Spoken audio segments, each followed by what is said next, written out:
I'm out here at Hughes Water Gardens, and I'm with Eamon Hughes. And today, Eamon, we're going to be talking about water plants. Let's first of all clarify what that means. I mean, are they all the same? Do they need the same things? What is a water plant? Water plant is something that will tolerate a lot of water in its root zone. So a lot of the bog plants would qualify as water plants.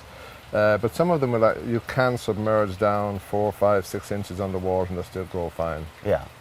And then other ones they would need their roots in water then. Just the roots, just the bottom of the roots in. As you come up out of the pond or into the area around the pond, you can have them with part of the root going into the pond and part out into the dry land. And transition. you know, one of the things I love about this wonderful nursery is the selection you have really pretty much covers it all. And we're going to talk about some water plants today that are some of your favorites and some really beautiful ones. Yeah. And in looking at stuff today, I'm going to look at layering of water plants. What's important is how you normally view your water garden. So you have some lower ones in the front, some medium and some tall. So plan it well because you don't end up something growing up and covering half of your other plants. So you want to get that layering going. And in the bottom layer, we have one here, which is a native of the area. It's a little creeping buttercup. Beautiful. Which is really nice, and it softens the edge of the pond. You can plant this just outside the pond or into some gravels within the water, and it'll just layer out over and soften that transition coming out of the pond up onto your landscape. That's really beautiful. And the blooms are almost iridescent. I love that shine. Yeah, and this comes all summer. It's really beautiful. I mean, you can do it like a buttercup under your little chin and see if it's gold and see if you're a good boy. Same as buttercups. Thanks. It didn't glow. Anyway, the next layer up, you can go into things like here, the rain lily, which is really pretty. They're a small bulb, and these will give you something in the 10-inch to 12-inch range and flower for a lot of the summer as well, on and off. And they will drop seed and naturalize as well around your pond, which is really nice over maybe a 5-year period.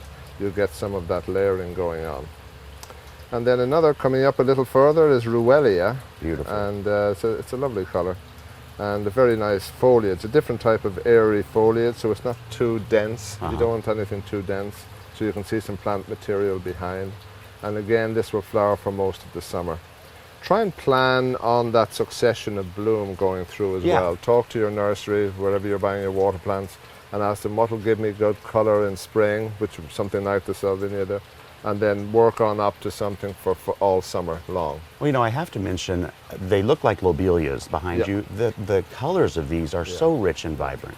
Now, these are all lobelia.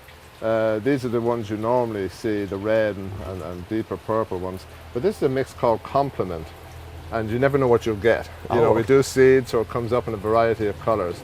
And I love this rich, colour here on it. The one behind is called fan blue. Again, a very, very rich blue colour. And you have about almost 3 feet of growth here and flower all summer. Wow. So this is a great, great one for it. And the bumblebees love it. It is, isn't it? Yeah, he's going busy on that.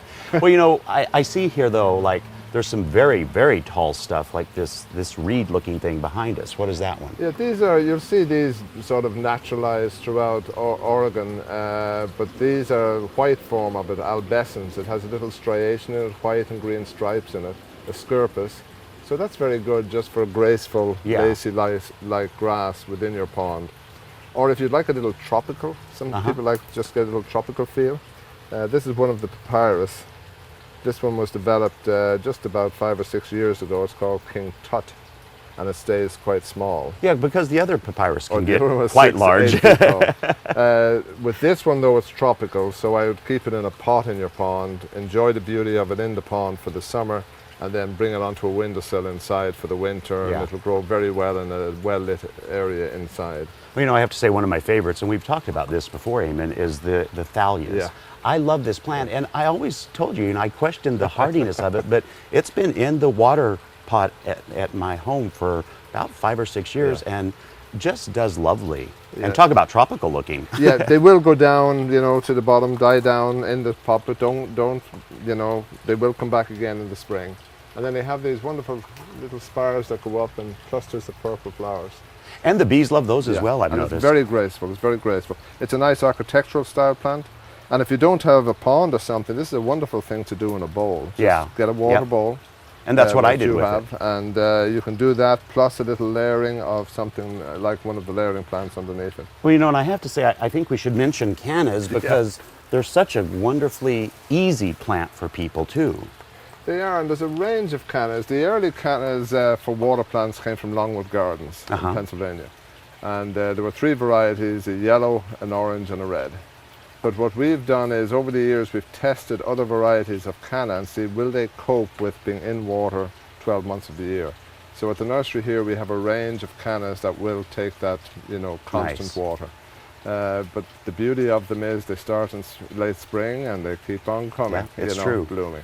Well, there's water garden is much like, gardening in the soil. There's specific things you have to be aware of, and I can't think of a better place to come and get that information than out here at Hughes Water Garden.